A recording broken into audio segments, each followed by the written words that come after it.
ولك الحمد على نعمة الإسلام وعلى نعمة القرآن وعلى نعمة الإيمان.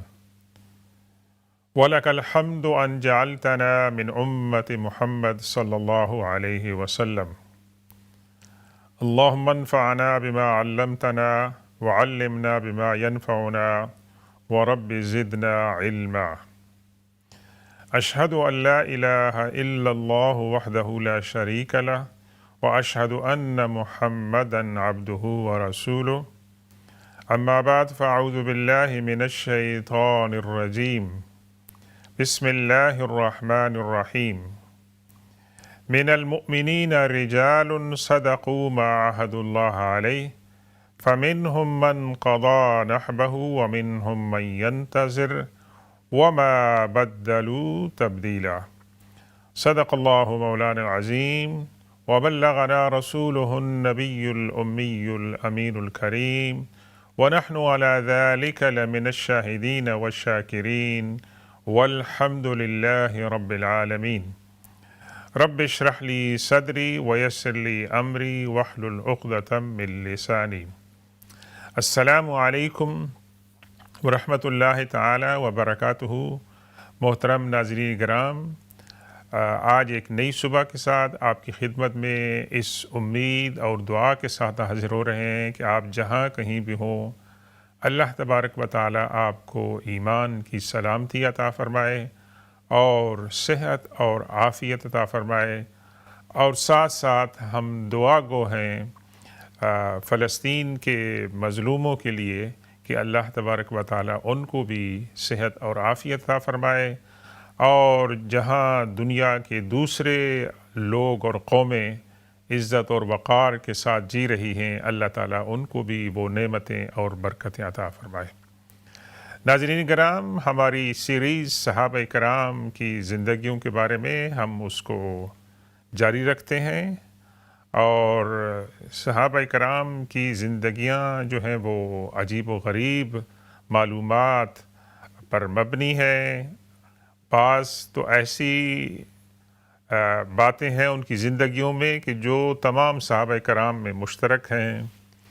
اور بعض جو ہیں وہ ان کے شخصی کمالات اور ان کی جو صفات ہوتی ہیں وہ ان کو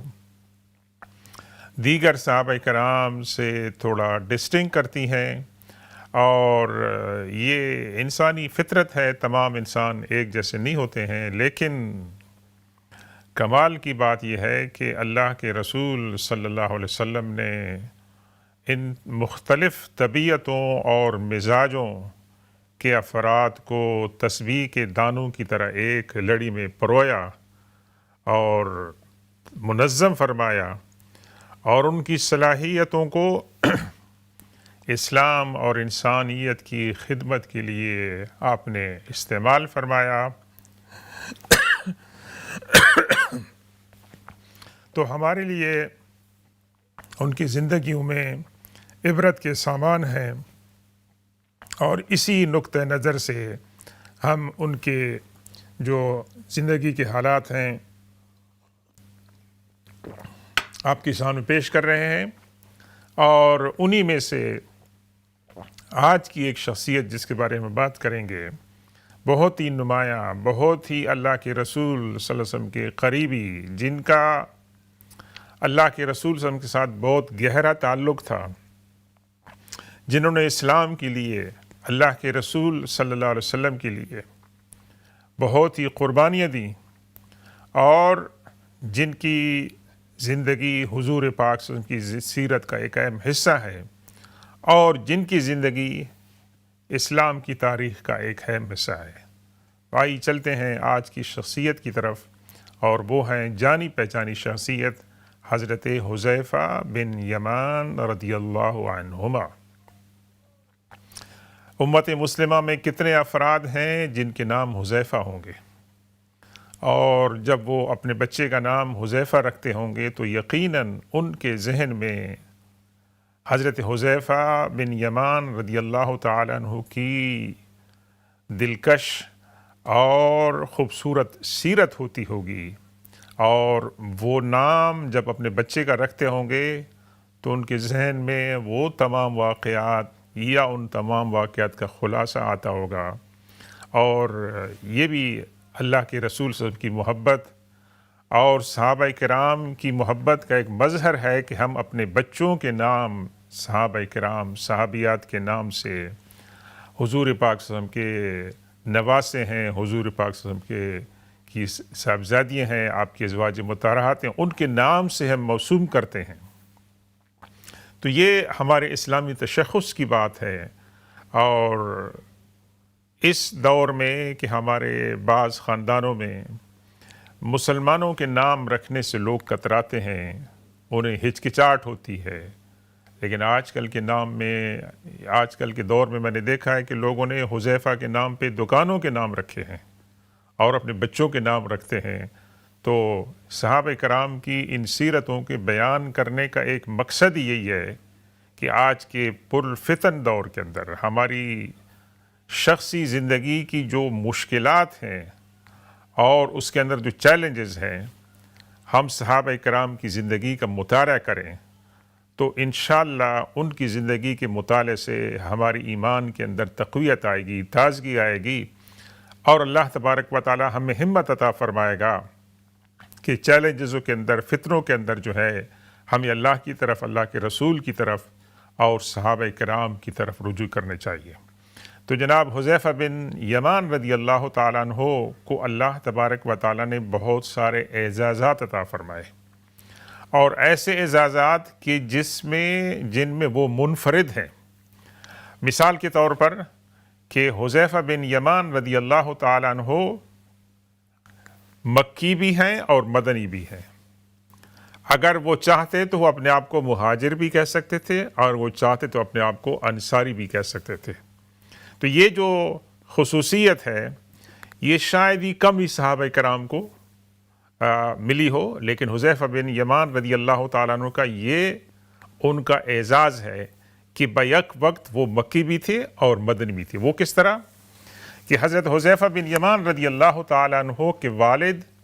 جن کا نام حسیل تھا، اصل جو نام تھا حسیل تھا، ہا سین یا اور لام، یہ مکی دور سے تعلق رکھتے ہیں اور مکہ سے تعلق ہے ان کا، لیکن ان کے بچپن کی زندگی میں کچھ ایسے واقعہ ہو گیا، کہیں پر لڑائی ہو گئی اور ان کے ہاتھ سے کسی کا قتل ہو گیا، تو یہ اپنی جان بچانے کے لیے یہ مکہ سے مدینہ چلے گئے۔ یہ اسلام والی ہجرت نہیں تھی، یہ اسلام والی ہجرت نہیں تھی، یہ ہجرت تھی اپنے آپ کو بچانے کے لیے۔ جو بلڈ منی ہوتی ہے، دیت ہوتی ہے، اور دوسرے جو اخراجات ہوتے ہیں، ان سے اپنے آپ کو بچانے کے لیے یہ کہاں جاتے ہیں؟ یہ مدینہ چلے جاتے ہیں، یثرب چلے جاتے ہیں۔ اور یثرب میں ایک قبیلہ ہے انصار کا، اوس کا، دو قبیلے تھے، اوس اور خزرج کے۔ تو اوس کے ایک بہت بڑے قبیلے عبد الاشہل کی پناہ میں وہاں پر رہنا شروع کرتے ہیں کہ اس دور میں اگر آپ کو قبیلے کی پروٹیکشن نہیں ہوتی تھی تو آپ کے لیے وہاں پر زندگی گزارنا مشکل تھا۔ یہ ایک نارم تھا اس دور کا۔ تو یہ بنی عبد الاشہل کے پاس رہتے ہیں، اور ان کے اندر ان کا رہنا شروع ہوتا ہے، اور وہیں پر ایک خاتون رباب رضی اللہ عنہا کے ساتھ ان کا نکاح ہوتا ہے، جن سے حضرت حذیفہ بن یمان رضی اللہ تعالیٰ عنہ پیدا ہوتے ہیں۔ تو اس طریقے سے حذیفہ بن یمان رضی اللہ تعالیٰ عنہ کا اوریجن تو مکی ہے، لیکن جب وہ مدینہ آ جاتے ہیں تو مدینہ میں ان کی نشو و نما ہوتی ہے، اور مدینہ میں حضور پاک صلی اللہ علیہ وسلم کی تشریف آوری سے پہلے اسلام کا سورج طلوع ہوتا ہے۔ حضرت مصعب بن عمیر رضی اللہ تعالیٰ عنہ کے ہاتھوں سے، جو پہلے اسلام کے سفیر ہیں، پہلے اسلام کے مبلغ ہیں، داعی ہیں، اور ان کے ہاتھ پہ بہت سارے لوگ مسلمان ہوتے ہیں، انہی میں حضرت حذیفہ بن یمان رضی اللہ تعالیٰ عنہ، ان کے والد اور ان کے بھائی بھی ہوتے ہیں۔ ابھی حضور پاک صلی اللہ علیہ وسلم کی زیارت نہیں ہوئی ہے، لیکن حضور پاک صلی اللہ علیہ وسلم کی جو صفات ہیں، آپ کے جو اخلاق ہیں، آپ کا جو کردار ہے اور آپ کی جو جسمانی اور ظاہری جو خوبیاں ہیں، ان کے بارے میں حضرت مصعب بن عمیر رضی اللہ تعالیٰ عنہ اور جو دیگر صحابہ کرام اس وقت پہنچے تھے، ان کے تھرو جب معلومات ملتی ہیں تو انصار، اوس اور خزرج کے لوگوں کے اندر ایک تجسس پیدا ہوتا ہے، ایک کیوریاسٹی پیدا ہوتی ہے کہ اس شخصیت کو دیکھے تو صحیح جا کے کہ وہ کیسے ہیں، اور ان کی ملاقات سے پہلے مسلمان ہو جاتے ہیں۔ تو حضرت حذیفہ بن یمان رضی اللہ تعالیٰ عنہ ان خوش قسمت صحابہ کرام میں سے تھے، انصار کے اس گروہ میں جو عقبہ ثانیہ میں جا کے جنہوں نے اللہ کے رسول صلی اللہ علیہ وسلم کے ہاتھ کے اوپر بیعت کی، مسلمان پہلے ہو چکے تھے، اور پھر وہاں جا کے انہوں نے اپنے اسلام کو کنفرم کیا اور اپنی نگاہوں سے اللہ کے رسول صلی اللہ علیہ وسلم کی زیارت کی۔ دیکھیں، یہ حضور صلی اللہ علیہ وسلم کی زیارت کا شوق، آپ کی ملاقات کا شوق، یہ کتنا گہرا جذبہ ہے ویسے، اور حضور صلی اللہ علیہ وسلم کی محبت یہ انسان ایمان کا سرمایہ ہے۔ یہ اگر ہمارے پاس اللہ کے رسول صلی اللہ علیہ وسلم کی محبت نہیں ہے تو اسلام بھی نہیں ہے، ایمان بھی نہیں ہے، کچھ بھی نہیں ہے۔ تو یہ تو بہت بڑی بنیادی ایک عنصر ہے، ایلیمنٹ ہے کہ اللہ تبارک و تعالیٰ نے مسلمانوں کو حضور پاک صلی اللہ علیہ وسلم کی محبت کا شوق عطا فرمایا ہے۔ اور آج کے اس دور میں بھی ہم گناہ گار انسان جنہوں نے اللہ کے رسول صلی اللہ علیہ وسلم کو اپنی انسانی نگاہوں سے نہیں دیکھا ہے، ہمارے دل میں اللہ کے رسول صلی اللہ علیہ وسلم کی محبت ہوتی ہے، اور اللہ کے رسول صلی اللہ علیہ وسلم نے یہ پیشن گوئی فرمائی ہے کہ ایسے لوگ آئیں گے بعد میں جنہوں نے مجھے نہیں دیکھا ہوگا، اور وہ چاہیں گے کہ اپنی جائیداد، اپنا مال، اپنی اولاد سب کچھ قربان کریں، لیکن ان کو ایک اللہ کے رسول صلی اللہ علیہ وسلم کی زیارت جو ہے وہ نصیب ہو جائے۔ تو جس نے انسانی نگاہوں سے اللہ کے رسول صلی اللہ علیہ وسلم کی زیارت کی ہو اور پھر ایمان بھی آیا ہو، تو ان کا مقام تو صحابہ کرام کا بہت بڑا ہے۔ تو اس لحاظ سے جناب حذیفہ بن یمان رضی اللہ تعالیٰ عنہ کے والد صاحب حسیل جن کا نام تھا، اور جو مکہ کے رہنے والے تھے، یہ جب وہاں پر رہنا شروع کر دیتے ہیں اللہ کی رسول صلی اللہ علیہ وسلم کی ہجرت سے پہلے، تو ان کو بنی عبد الاشہل کے لوگ ان کو ایک ٹائٹل دیتے ہیں ویسے، کیونکہ ان کا قبیلہ تو کوئی نہیں تھا، تو ان کو وہ یمان کا ٹائٹل دیتے ہیں، اور یمان سے مراد ہے کہ وہ لوگ کہ جو یمن سے تعلق رکھتے ہیں، اور یمن کے لوگوں کی اللہ کے رسول صلی اللہ علیہ وسلم نے بہت تعریف فرمائی، اور اللہ کے رسول صلی اللہ علیہ وسلم بھی ایک لحاظ سے آپ کا خاندانی شجر نسب یمن کے جا کے لوگوں سے ملتا ہے، بنو نجار سے۔ تو اس لحاظ سے حضرت حذیفہ کے والد کا ٹائٹل جو ہے وہ حسیل کی بجائے یمان سے زیادہ مشہور ہو گیا، اور حضرت حذیفہ رضی اللہ تعالیٰ عنہ اور ان کے والد صاحب اور ان کے بھائی صاحب مکی ہونے کے ساتھ ساتھ وہ مدنی بھی ہو گئے۔ تو اللہ کے رسول صلی اللہ علیہ وسلم کے ساتھ جب ملاقات ہوتی ہے تو اللہ کے رسول صلی اللہ علیہ وسلم پوچھتے ہیں کہ حذیفہ، تم مجھے بتاؤ تم کیا چاہتے ہو؟ تم چاہتے ہو کہ تمہیں مہاجر کی کیٹیگری میں ڈالا جائے یا تمہیں انصار کی کیٹیگری میں ڈالا جائے؟ سبحان اللہ! اللہ کے رسول صلی اللہ علیہ وسلم نے یہ سوال حضرت حذیفہ رضی اللہ تعالیٰ عنہ سے کیا ہے کیونکہ اس کے اندر پیار اور محبت ہے، شفقت ہے، اور اس کے اندر حذیفہ بن یمان رضی اللہ تعالیٰ عنہ کی جو دونوں نسبتیں ہیں ویسے اس کا ریکگنیشن اور اپریسیشن بھی ہے کہ ایک شخص بیک وقت دو نسبتوں کے ساتھ جو ہے اس کا تعلق ہے۔ تو حضرت حذیفہ بن یمان رضی اللہ تعالیٰ نے بہت خوبصورت جواب دیا کہ یا رسول اللہ، میں پریفر کرتا ہوں کہ مجھے انصاری کہا جائے۔ اب یہ دیکھیں، مہاجرین کا رتبہ انصار کے مقابلے میں اسلامی تاریخ کے اندر، ایمان کی تاریخ کے اندر، روحانی تاریخ کے اندر بڑا ہے ویسے، کیونکہ وہ اولین سابقین الاولین ہیں ویسے۔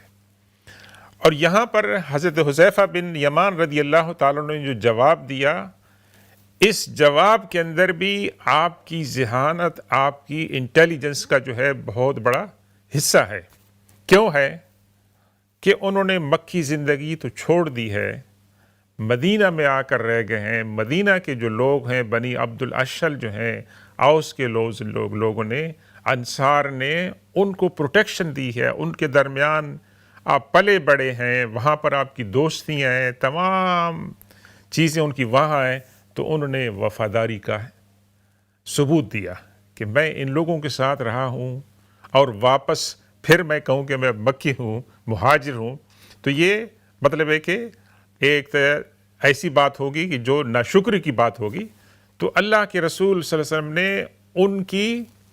جو خواہش تھی اس کی قدر کی، اور ان کو چوائس دیا کہ آپ جو نسبت بھی اختیار کرنا چاہتے ہیں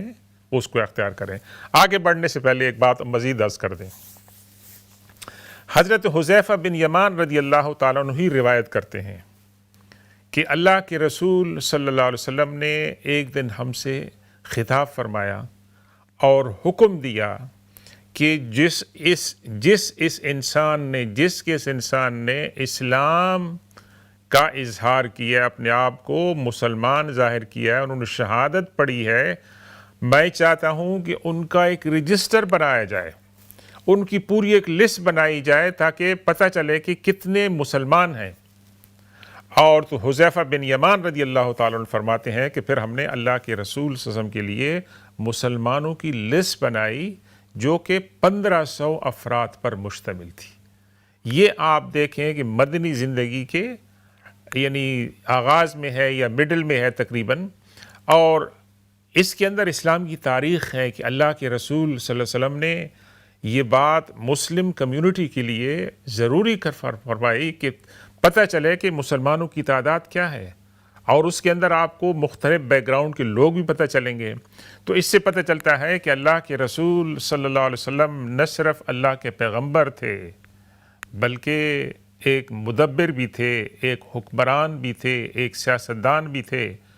اور معاشرے کے رہنما بھی تھے۔ تو یہ اللہ کے رسول صلی اللہ علیہ وسلم نے یہ بات فرمائی کہ مجھے رجسٹر بنا دیں، لسٹ بنا دیں کہ کون کون لوگ مسلمان ہوئی ہیں،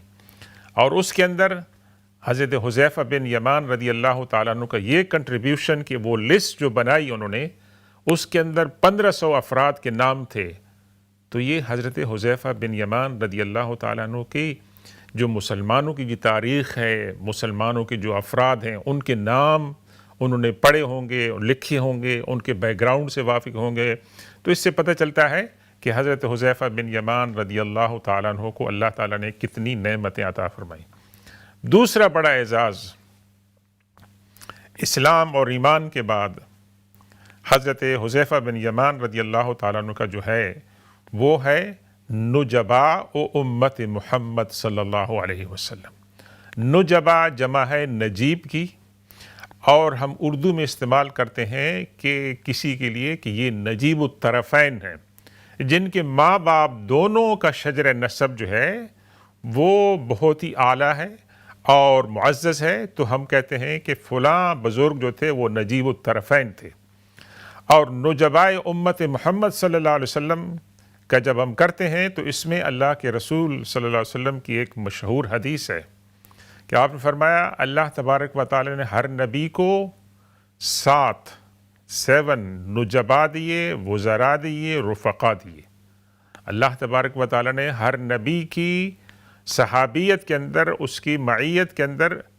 تو بہت سے لوگ ہوں گے جو صحابی ہوں گے، ان کی امتی ہوں گے، لیکن اس امت میں بھی ان صحابہ میں سے ہر نبی کو اللہ تبارک و تعالی نے 7 نجبا عطا فرمائے۔ اور نجیب کی تعریف جب ہم کرتے ہیں ہماری عربی ڈکشنری میں تو اس سے کہتے ہیں کہ جو ہے ایک تو وہ ہے کہ بہت ہی انٹیلیجنٹ ہو، گفٹڈ ہو، اور اس کے پاس کمال کی اور بہادری کی تمام جو صفات ہیں اس کے اندر جو ہے وہ اپنے جو دوسرے ساتھی ہیں ان سے وہ ایکسل کرتا ہو، اس کے اندر وہ بہتر ہو۔ تو اللہ کے رسول صلی اللہ علیہ وسلم نے فرمایا کہ مجھے اللہ تعالیٰ نے 14 صحابہ کرام ایسے عطا فرمائے ہیں کہ جو نجبا ہیں،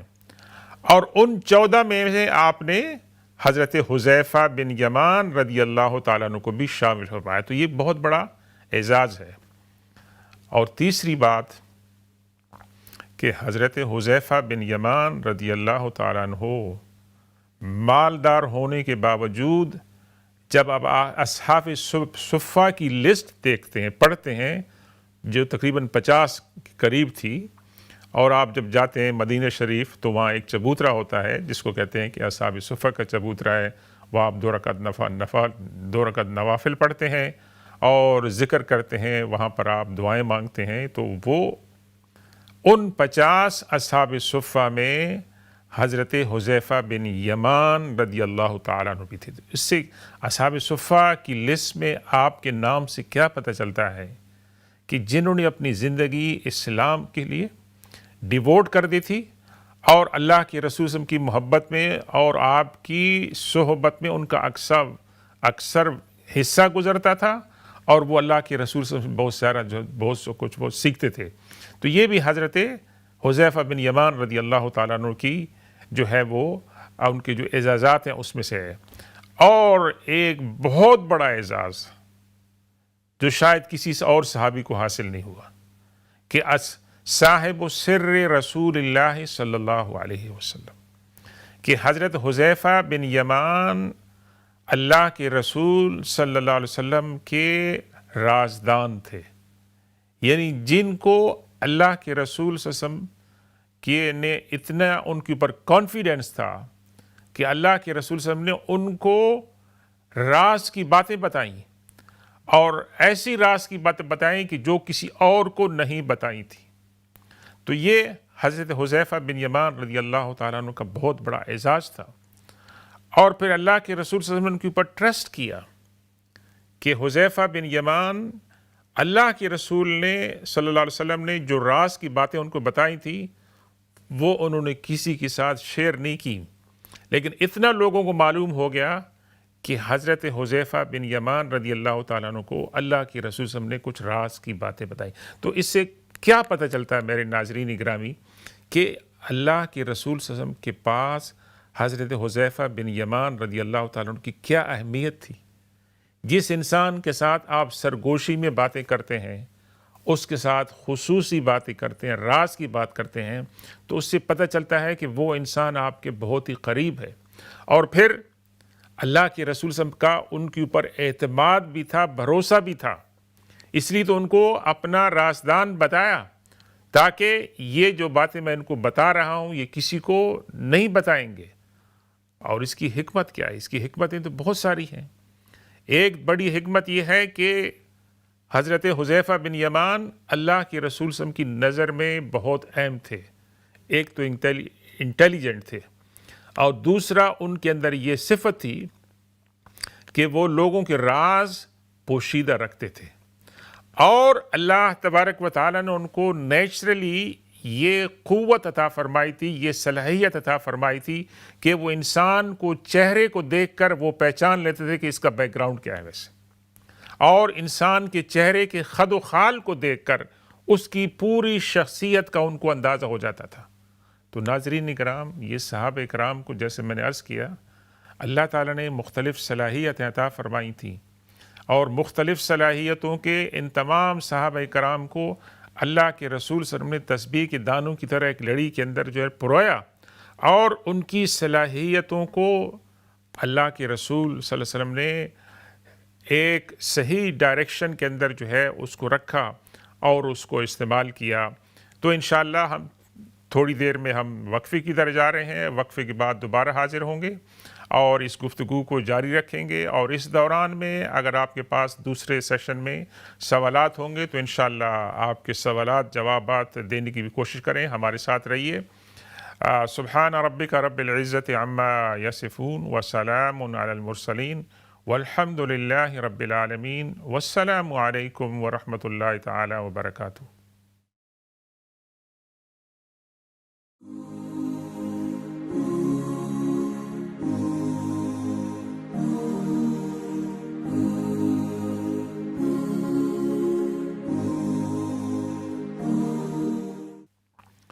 بسم اللہ الرحمن الرحیم۔ السلام علیکم ورحمۃ اللہ تعالی وبرکاتہ۔ محترم ناظرین گرامی، ویلکم بیک۔ ہم وقفے سے پہلے اللہ کے رسول صلی اللہ علیہ وسلم کے ایک جلیل القدر صحابی جناب حضرت حذیفہ بن یمان رضی اللہ تعالیٰ عنہ کی زندگی کی خوبصورت واقعات آپ کی خدمت میں پیش کر رہے ہیں۔ اس حصے میں اگر آپ کے کچھ سوالات ہیں تو آپ پیش کر سکتے ہیں، ہم ان کے جوابات دینے کی کوشش کریں گے۔ حضرت حذیفہ بن یمان رضی اللہ تعالیٰ عنہ نے یہ جو بات کی اللہ کے رسول صلی اللہ علیہ وسلم سے کہ میں پریفر کرتا ہوں کہ مجھے انصار کے گروہ میں جو ہے شامل کیا جائے، اس کی تائید اس سے بھی ہوتی ہے کہ جب اللہ کے رسول صلی اللہ علیہ وسلم نے مہاجرین اور انصار کے درمیان مواخات، بردرہڈ اسٹیبلش کی، تو اس میں اللہ کے رسول صلی اللہ علیہ وسلم نے حضرت عمار بن یاسر رضی اللہ تعالیٰ عنہ اور حضرت حذیفہ بن یمان رضی اللہ تعالیٰ عنہ کے درمیان بھائی چارے کا تعلق جو ہے وہ قائم فرمایا۔ اور انشاءاللہ ہم کسی دن حضرت عمار بن یاسر رضی اللہ تعالیٰ عنہ کے بارے میں بات کریں گے، لیکن یہ دونوں جو شخصیتیں ہیں، حضرت عمار بن یاسر رضی اللہ تعالیٰ عنہ، حضرت حذیفہ بن یمان رضی اللہ تعالیٰ عنہ نے ان کا جو کمبینیشن تھا، اللہ کے رسول صلی اللہ علیہ وسلم نے دونوں کے درمیان جو مواخات فرمائی کہ بہت ساری ایسی چیزیں ہیں کہ یہ دونوں آپس میں مل کر ایک دوسرے سے سیکھ سکتے ہیں، اور ان کے ملاپ سے اسلام کے معاشرے کے اندر کتنی خوبصورت باتیں جو ہیں وہ آ سکتی ہیں۔ اللہ کے رسول صلی اللہ علیہ وسلم نے ان کو جو چنا تھا وہ ایسی رینڈملی نہیں چنا تھا، بلکہ اللہ کے رسول صلی اللہ علیہ وسلم انسانوں کی شخصیتوں کو پہچانتے تھے اور ان کے مزاج کے مطابق جو ہے نا آپ نے ان کو اکٹھا فرمایا تھا۔ تو جناب اب ہم چلتے ہیں حضرت حذیفہ بن یمان رضی اللہ تعالیٰ عنہ کی اسلام کے اندر زندگی میں ان کے جو چیلنجز آئے، ان کا جو کنٹریبیوشنز آیا اس کی طرف۔ اور اس کا پہلا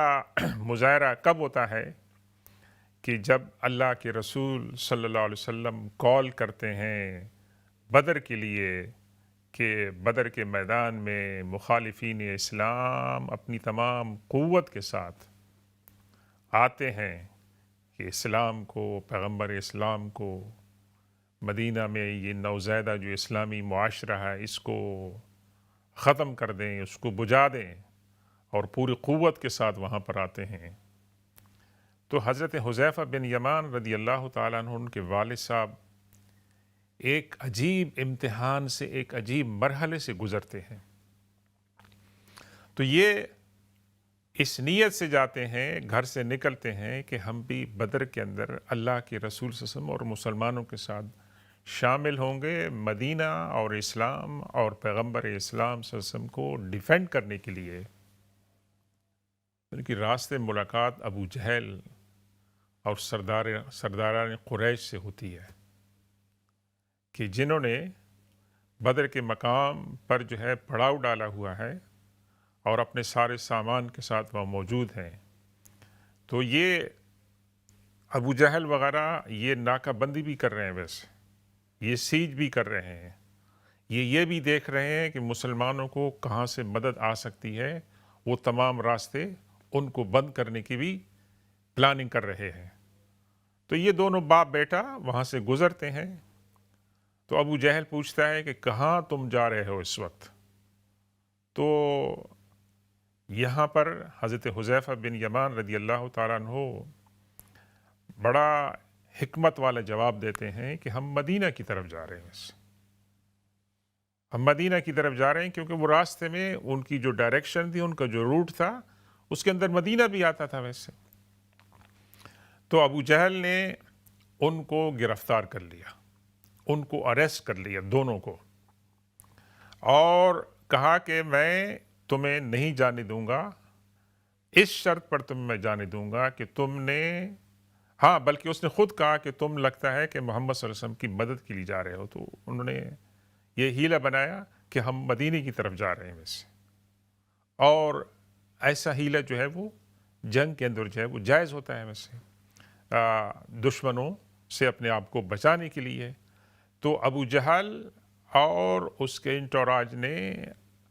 ان کو قید کر لیا، ان کو اریسٹ کر لیا کہ یہ نہیں جا سکتے ہیں، کیونکہ یہ جائیں گے تو یہ محمد صلی اللہ علیہ وسلم کی مدد کریں گے، اور ان کی جو مدد کرے گا وہ ہمارے خلاف ہوگا، اس لیے اللہ کے رسول صلی اللہ علیہ وسلم سے اور اس کے صحابہ کرام سے ہر قسم کی سپورٹ اور مدد کو جو ہے وہ کاٹنا ہے، اس کو ختم کرنا ہے۔ اور یہ کوئی نئی بات نہیں تھی بہرکیف، تو اس نے یہ کنڈیشن رکھی کہ تمہیں میں اس شرط پر چھوڑتا ہوں کہ تم میرے ساتھ یہ وعدہ کرو کہ تم نے محمد الرسول اللہ صلی اللہ علیہ وسلم کی سپورٹ میں ہمارے خلاف جنگ نہیں کرنی ہے۔ اب یہ ایک بہت ہی کٹھن اور چیلنجنگ جو ہے پوزیشن تھی، اور وقتی طور پر حضرت حذیفہ بن یمان اور ان کے والد صاحب اس شرط کو مان لیتے ہیں اور ان کی قید سے نکل آتے ہیں، لیکن ان کا دل مطمئن نہیں ہوتا ہے، ان کے دل کے اندر بے چینی ہوتی ہے کہ یہ کیا ہو گیا ہے۔ ویسے ہماری تو نیت تھی کہ ہم جا کے اللہ کے رسول صلی اللہ علیہ وسلم کے ساتھ شیئر کریں اور آپ کا اور اسلام کا، مسلمانوں کا دفاع کریں، اور وہاں ایک ایک فرد کی بہت اہمیت تھی۔ 313 افراد مشکل سے ملے، اور اس کے اندر بھی جو لوگ ایبل تھے اگر وہ نہیں جا سکیں گے تو یہ بڑی افسوس کی بات ہوگی۔ تو اللہ کے رسول صلی اللہ علیہ وسلم کی بارگاہ میں حاضر ہوتے ہیں کہ یا رسول اللہ، ہمارے ساتھ یہ ہوا ہے، ویسے ہم تو چاہتے ہیں کہ ہم آپ کے ساتھ جائیں، لیکن آپ ہمیں حکم دیں، فرمائیں کہ ہم نے وہاں پر وعدہ کیا ہے کہ ہم آپ کی سپورٹ نہیں کریں گے۔ دیکھیں، جنگ کے اندر لوگ کیا کرتے ہیں کہ ہر ناجائز چیز کو بھی جائز کرتے تھے۔ جو عام حالات میں جو چیزیں ناجائز ہوتی ہیں، اپنی کامیابی کے لیے، اپنے دفاع کے لیے، اپنے آپ کو بچانے کے لیے، دشمن کو مغلوب کرنے کے لیے، شکست سے دوچار کرنے کے لیے جو ناجائز باتیں ہوتی ہیں اس کو بھی جائز کر لیتے ہیں۔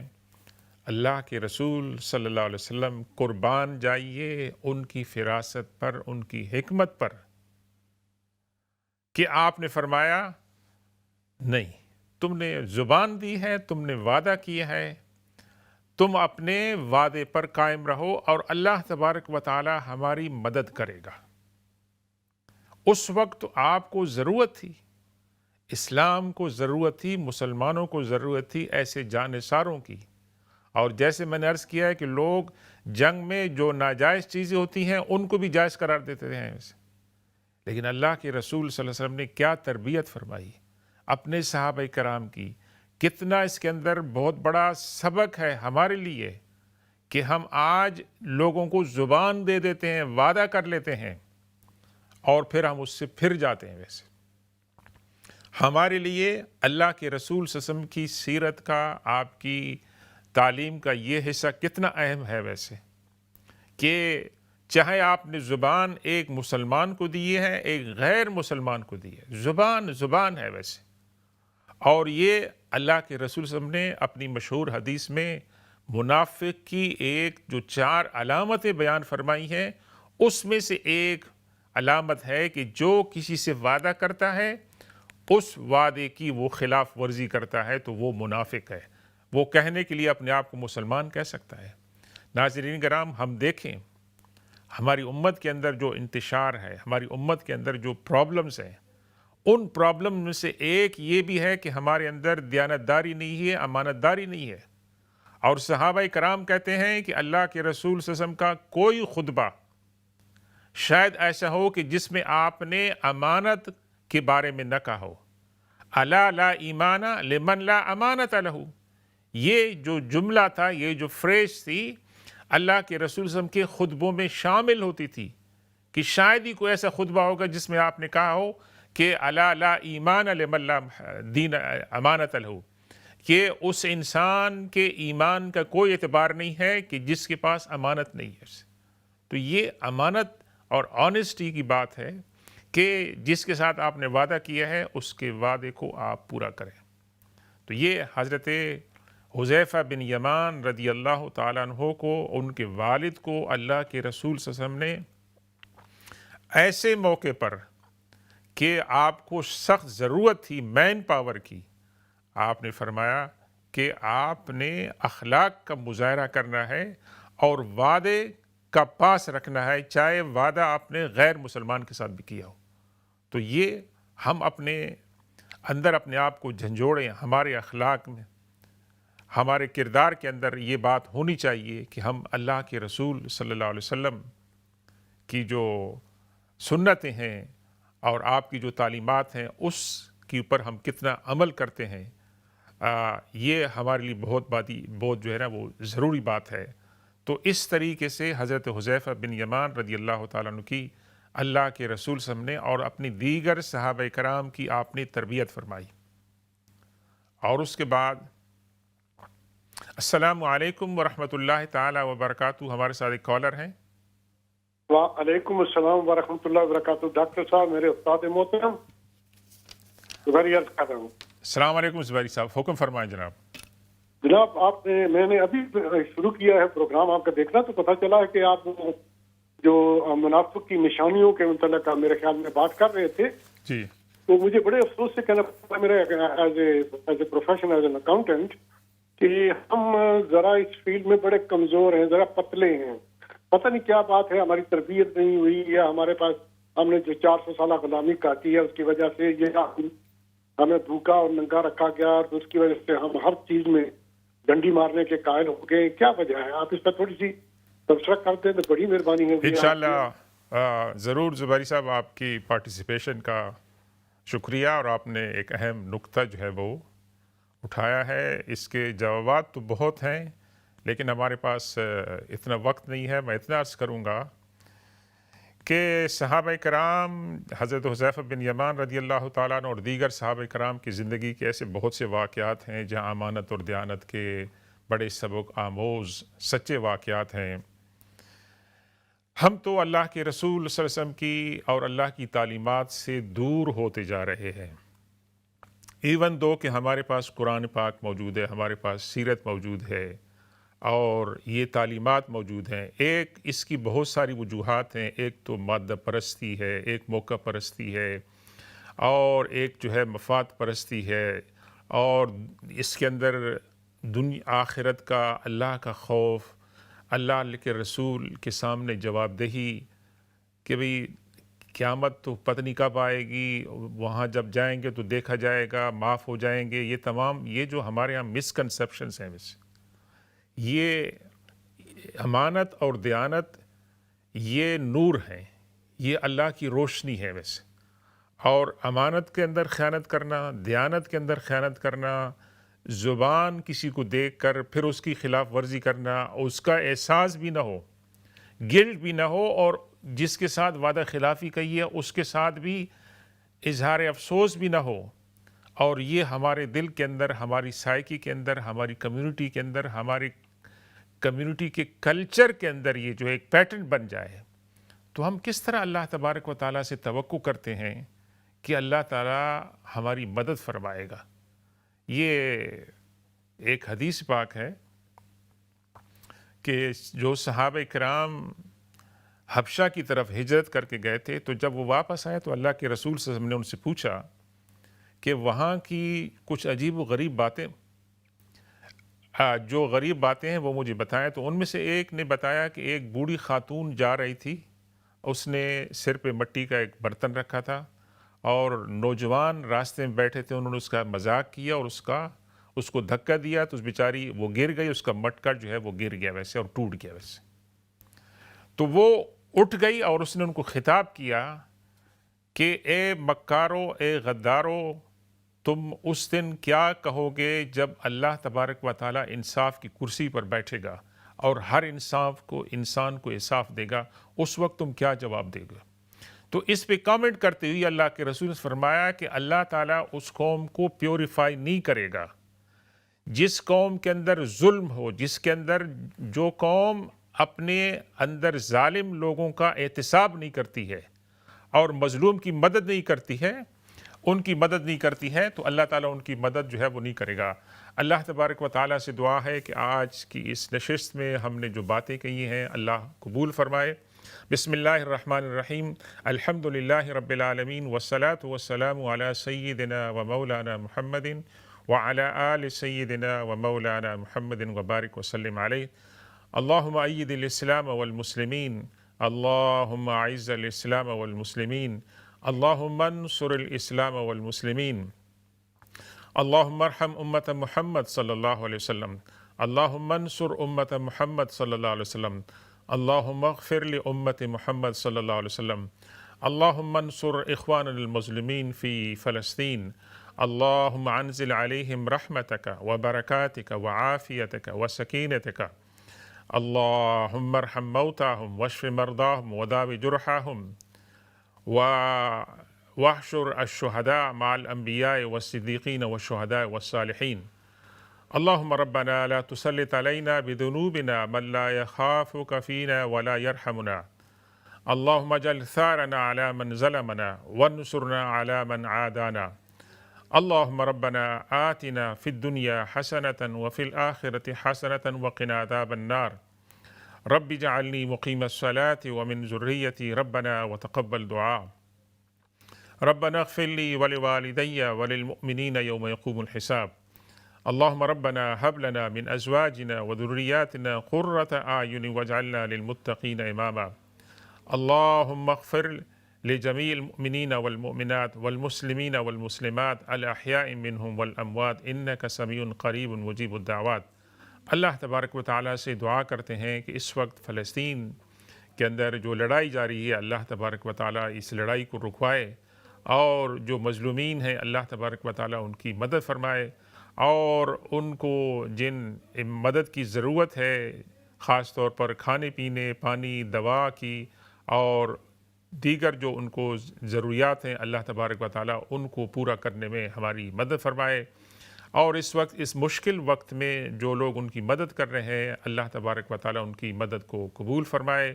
اور اللہ تبارک و تعالیٰ ان کو آسانیاں پیدا فرمائے، ان کو وہ تمام نعمت عطا فرمائے اس وقت جو ہر ایک صاحب عزت انسان کو جو ہے وہ چاہیے، اور اللہ تبارک و تعالیٰ وہاں کے لوگوں کو سکون اور اطمینان اور امن عطا فرمائے، اللہ تبارک و تعالیٰ ان کو ایمان پر اور اسلام پر جو ہے وہ ثابت قدمی عطا فرمائے، اور اللہ تبارک و تعالیٰ ہماری دعاؤں کو ان کے حق میں قبول فرمائے، اور اللہ تبارک و تعالیٰ ہمارے گھروں میں بھی خیر و برکت عطا فرمائے۔ وصلی اللہ تعالی علی خیر خلقہ سیدنا و مولانا محمد وعلی آلہ و اصحابہ اجمعین، والسلام علیکم ورحمۃ اللہ تعالی وبرکاتہ۔